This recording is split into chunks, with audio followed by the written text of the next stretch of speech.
Hi, I'm Jessie Haley. I'm the program manager for creative writing at the University of Chicago. Thank you for joining us for this week's live installment of Writers in Residence, our virtual reading series. You can see past live and pre-recorded readings by our faculty and students here on YouTube on our Writers in Residence playlist. At our website, which is creativewriting.uchicago.edu, you can find our schedule for upcoming faculty readings, both live and pre-recorded. Later this week on Thursday at 5 p.m. Central, we'll premiere a pre-recorded poetry and fiction reading by Garen Teichel and Stephanie Swallow. And then next week, same time, same place as where we are right now, 12:30 p.m. Central, we'll have another live reading on Tuesday, May 12th by Ben Austin and Rachel Cohen. That'll be a nonfiction reading. And later that week, there will be a fiction reading on Thursday at 5 p.m. by Barrett Harper and Gus Rose. Also on our website, we are still accepting student and alumni submissions. If you want to contribute to the reading series, we invite you to do so. You can find information about how to and the link to do that at creativewriting.uchicago.edu.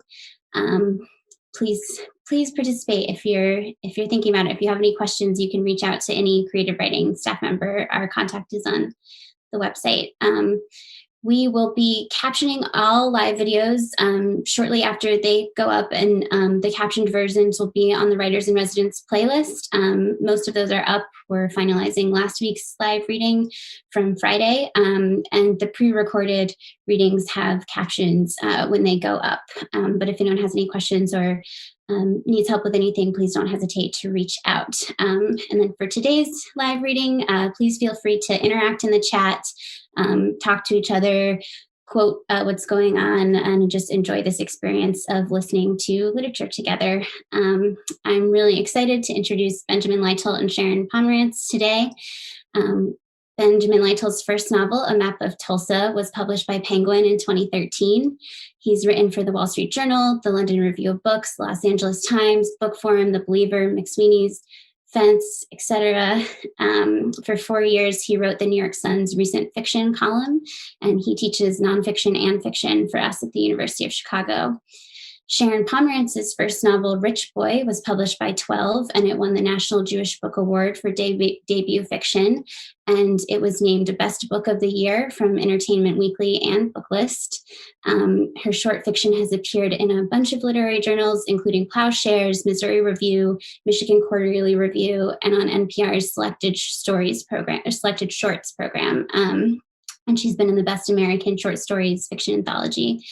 Her essays, reviews, and cultural criticism can be found in a number of places, including The Forward, Chicago Tribune, and Time. Before she moved to Chicago in 2016, she taught fiction at the University of Michigan, and now she teaches fiction for us. So please join me in welcoming Benjamin and Sharon, and I'll turn it over to Ben now. Hi. I wanted to thank Rachel and Jessie and Starsha who organized this. I'm sort of a newer member of the community and I'm excited to take part. I'm going to read two pieces, one by Melville and one, unfortunately, by me. And I just wanted to say a couple of things before I started. I was thinking, one of the marvelous thing about Primo Levi's memoir, The Periodic Table, is the way that chemistry in that book is both the everyday thing that Levy does as a chemist, but also functions as this almost heavy-handed symbolism. In the chapter that immediately follows his release from Auschwitz, Levy is working at a paint factory, and he's confronted with a pile of new paint that has somehow solidified into these gelatinous lumps through some chemical mistake during the confusion of wartime production. Now his job is to figure out what happened and to convert it back into liquid paint. And the term of art for what he has to do is delivering, because the texture of the corrupted paint that's solidified is reminiscent of liver. I find this metaphor really compelling, the way that it's beautiful and disgusting. And what's best about it is that as a metaphor, this delivering suggests something much less conclusive and presumptuous than healing or even repair or care. And when I first thought about getting to read for this series, I immediately thought of the famous chapter from Moby Dick, where they're squeezing out the lumps that have formed in the spermaceti harvested from some poor whale. This little passage I'm going to read is about isolation, the way that they're on a boat, and crisis, and social touching, which is so forbidden now. And in some funny way, the vat is like a giant vat of Purell. And as you'll hear at the end of the passage, it's really a kind of ambiguous hymn to home and the kind of like narcotic of domestic routine, which we're all experiencing. So I'm going to read that passage. It's about a page and a half, and then an equally really brief story that I've written that is also about gelatinous lumps and home and routine. So this is chapter 94, A Squeeze of the Hand. They've just captured a whale, and they've also just been subject to one of Ahab's sort of ravings about their fateful and fatal destiny. That whale of Stubbs, so dearly purchased, was duly brought to the Pequod's side, where all those cutting and hoisting operations previously detailed were regularly gone through, even to the bailing of the Heidelberg tune or case. While some were occupied with this latter duty, others were employed in dragging away the larger tubs, so soon as filled with the sperm. And when the proper time arrived, this same sperm was carefully manipulated, ere going to the try-works of which anon. It had cooled and crystallized to such a degree that when, with several others, I sat down before a large Constantine's bath of it, I found it strangely concreted into lumps, here and there rolling about in the liquid part. It was our business to squeeze those lumps back into fluid. A sweet and unctuous duty. No wonder that in older times this sperm was such a favorite cosmetic. Such a clearer, such a sweetener, such a softener, such a delicious mollifier. After having my hands in it for only a few minutes, my fingers felt like eels, and began, as it were, to serpentine and spiralize. As I sat there at my ease, cross-legged on the deck, after the bitter exertion at the windlass, under a blue tranquil sky, the ship under indolent sail, and gliding so serenely along, as I bathed my hands among those soft, gentle globules of infiltrated tissues, my hands among those soft, gentle globules that were woven almost within the hour, as they richly broke to my fingers and discharged all their opulence, like fully ripe grapes, their wine. As I snuffed up that uncontaminated aroma, literally and truly like the smell of spring violets, I declare to you that for the time I lived as in a musky meadow. I forgot all about our horrible oath in that inexpressible sperm. I washed my hands and my heart of it. I almost began to credit the old Paracelsian superstition that sperm is of rare virtue in allaying the heat of anger.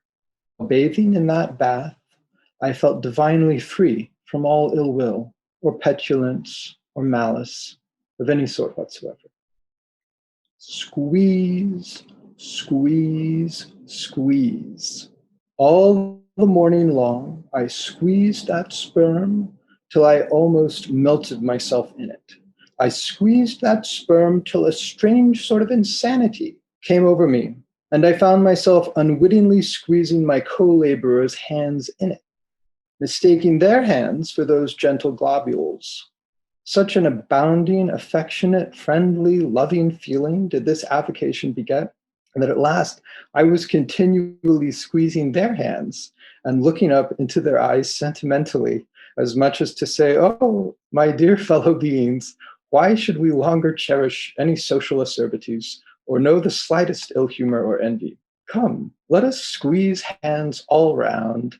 Nay, let us all squeeze ourselves into each other. Let us squeeze ourselves universally into the very milk and sperm of kindness. Would that I could keep squeezing that sperm forever. For now, since my many prolonged, repeated experiences, I have perceived that in all cases, man must eventually lower, or at least shift, his conceit of attainable felicity, not placing it anywhere in the intellect or the fancy, but in the wife, the heart, the bed, the table, the saddle, fireside, the country. Now that I have perceived all this, I am ready to squeeze case eternally. In visions of the night, I saw long rows of angels in paradise, each with his hands in a jar of spermaceti. And now I'm going to read a very short story tentatively called Orange. At first, we didn't know where to keep them. Every day, a gelatinous orange brick was produced. They were neat, glistening things, if ugly. We hadn't been expecting them, but they were a sign of something or an artifact. So we needed a platter of some kind or a pan. We could leave them in the tub, maybe. The fear was that they would ooze. We had had them on a dinner plate, but there were too many now. The pile had sloughed over onto the kitchen counter. There was the table in my office. We were actually trying to give this table away at the time, and so I had carried it into that room where the light is better in order to take a picture. And the thing, I said to Annie, is that I don't want to keep them just for me. They should be, I thought, a subject of contemplation for all of us. And they were too disgusting for the dinner table. I liked them. I was on the phone a lot, and you know the way you first stare out the window and are idly fingering a houseplant while you talk. I would end up with my nose in them. They had a scummy texture, and they rested on each other like so many pieces of meat. I liked to touch them. They were cool and firm. I never quite worked them into any phone conversation, but I think we were proud of them privately. We were glad they were produced. Noah tried to cut one in half with his saw. Its plastic teeth definitely ripped a little at the surface, but he couldn't get it through. I was a little panicky about it when I caught them. I made the children wash their hands right away, and I had to clean the saw with a wet wipe. I looked to see if the brick would heal itself or something. The next day, the marks were still there. Come here, I said. Come here, but don't touch. I gingerly took the same brick in my fingers and cut it through with a carving knife. It was like cutting raw fish. It bunched up beneath the blade. I held the exposed section up for the kids to see. Here, let's hold it up to the window. Cat oohed. Noah was playing with the half I had left on the table. Don't touch it, I shouted, rushing back. There were some days, perhaps, when nothing was produced, but I could swear that some days there were two bricks. There was an orange stain on the carpet in the playroom, as well as on several of Noah's shirts. The sideboard turned out to be safer than the coffee table, but soon it was quite full. They really were very big as my feet. Over the table in my office, I then lay 3 strips of saran wrap and then crossways 3 strips of foil. Getting them all at once, after the children went to bed, padding back and forth across the carpet, I built up 4 ziggurats. Without the table now, I had a video conference with the computer in my lap. I would set it up so that they were kind of visible in the background. Nobody ever said anything, of course. I wanted someone to ask. I would have been funny about it, like, I don't know what to think. We tasted them, Annie and me. They were flavorless, like watermelon without sugar.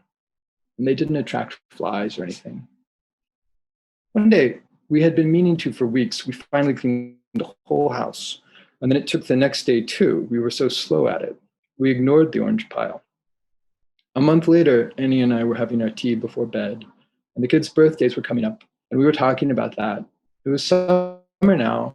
We had the sash way up now that the kids were in bed, and we could hear all the noises from the gas station below, the radios turned up in the summer night, and the motorcycles. Our talk was slow. I've been thinking, I said, we should just throw them away.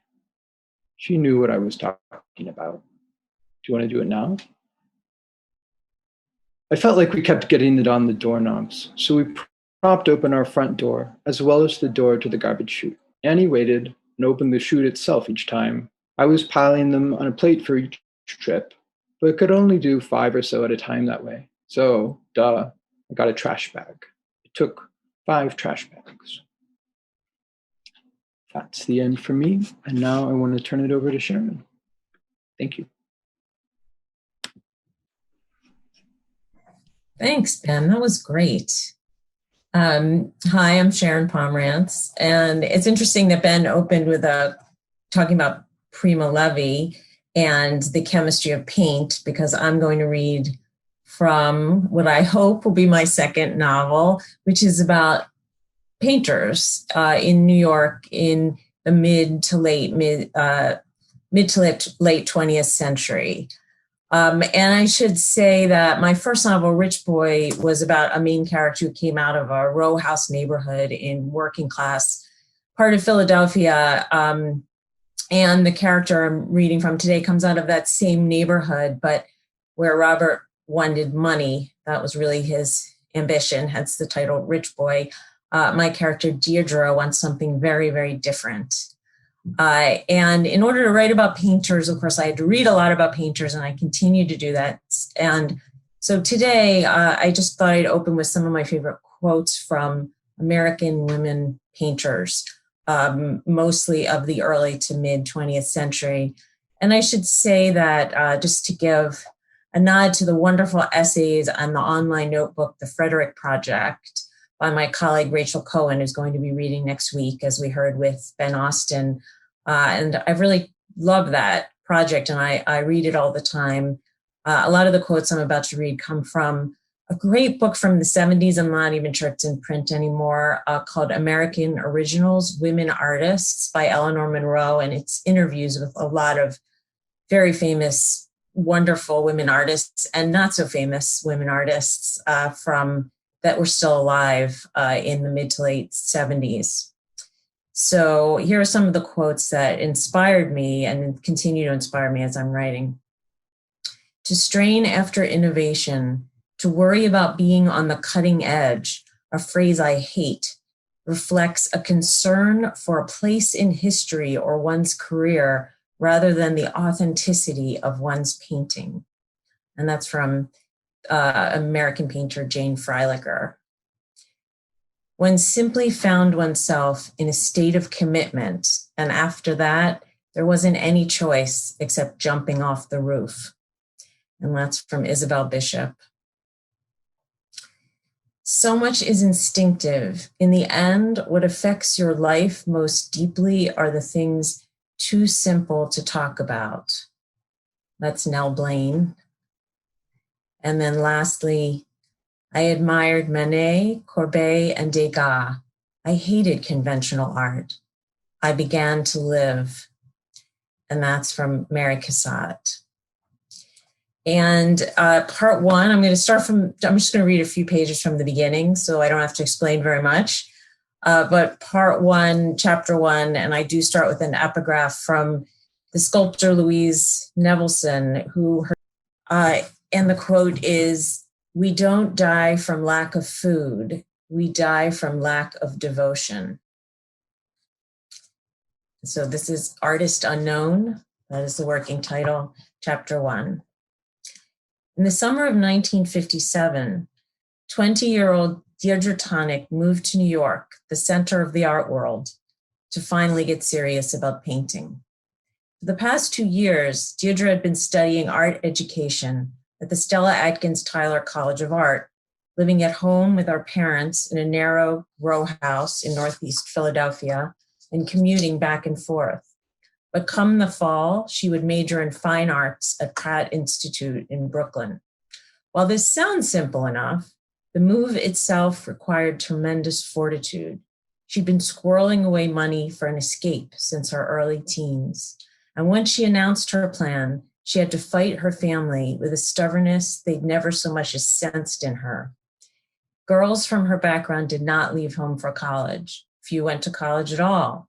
They did not live with strangers, and they did not become painters. Up until now, her parents had been assured she'd take her degree and teach art in the Philadelphia public schools. This was a big enough leap. Her parents were immigrants who barely spoke the language, a teacher they could understand and be proud of. But Deirdre had no interest in passing out crayons and oak tag paper. She didn't even like children. She wanted to be a painter, and she could not be a painter at home in Philadelphia. The youngest of three, Deirdre had always been the child who cooperated, capitulated. Her family saw her as the peacemaker. And she was all those things, but she was also much more. She wanted a bigger life, and this was her shot. 2 years, her parents finally agreed. 2 years, you live with your father's cousin in Flatbush, and then you come home. She'd left intending to break that agreement and stay forever.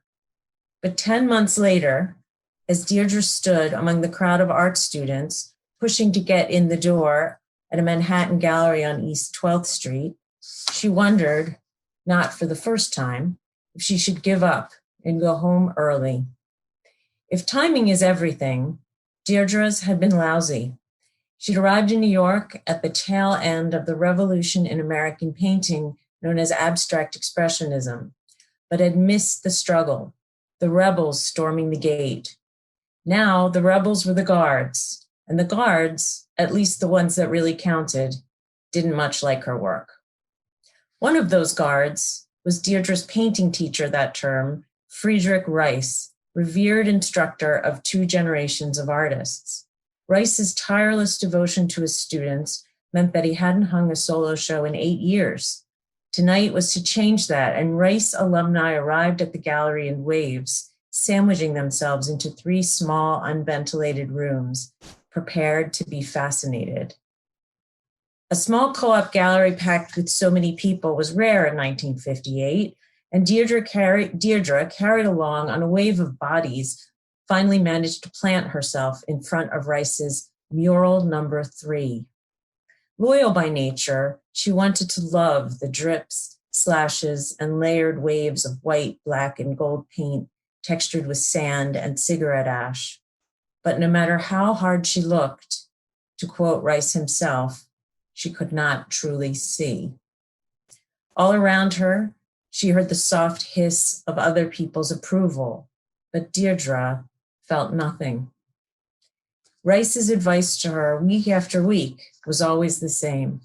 Work harder, go deeper inside yourself, take more risks. Of course, those risks were of a specific kind. He disdained the figure, especially the 3-dimensional figure, and poor Deirdre wanted only to paint people, the way they walked and sat and touched each other, the lines of a face softened suddenly by tenderness, awakened to an idea, or weathered by disappointment. Past teachers had encouraged her realist portraits without taking them very seriously. Rice at least paid her the compliment of his concern, and so she tried to follow his directives, stripping every narrative influence from her mind, going flatter, pushing and pulling cool and warm tones. But she only ended up destroying more canvases than she could afford. Even when, determined to accomplish something, she set up a still life or convinced a classmate to pose, she heard Rice's criticisms in her head, and her desire to work evaporated. She had come to New York to get serious about painting, but she was losing herself. By now, staring at mural number 3 for so long, her right foot had fallen painfully asleep. Shifting her weight to the left, she slowly curled and uncurled her toes, hoping for a return of sensation. Then a shoulder jostled her, hard, almost knocking her off balance. Annoyed, righting herself, she heard a deep voice whisper behind her, "Boring derivative crap." She turned, and there he was, smiling ever so slightly, holding her gaze with his dark eyes. For almost a year, Deirdre had walked in a haze of anonymity. Even back home, she was not generally noticed by attractive men. And that's what he was, all right. Strong jaw, prematurely graying curls, and that irresistible, slightly arrogant bemusement. She glanced down, face warm, but when she looked back up, there he still was, wearing a cerulean blue turtleneck that stood like a beacon in a sea of black. He pushed the sleeves above his elbows and she noticed the dark hairs that ran up and down his forearms and a slash of black paint near his left wrist. He'd missed a spot. Deirdre had few wiles. She usually left her lipstick in the wrong purse, and her small face was dominated by too much frizzy ash blonde hair and round wire-framed glasses whose thickness obscured her best feature, gently intelligent hazel eyes lined with long brown lashes. When Miki Dahlberg finally introduced himself, then asked for her name, she could not speak. She wanted to kiss his bow-shaped mouth and take the slightly fuller lower lip between her teeth, to put her nose into his neck and inhale. She wanted to push him up against the nearest wall and wrap her arms and legs around him with not an inch of space between them. She'd been trying for months to feel this way about painting, but instead, all at once, she felt it about Miki Dahlberg. Thank you. Thank you to Sharon and Ben, and thank you for everyone for tuning in. Hope you'll tune in again next week and enjoy the recordings on our list as well. Have a good rest of your Tuesday.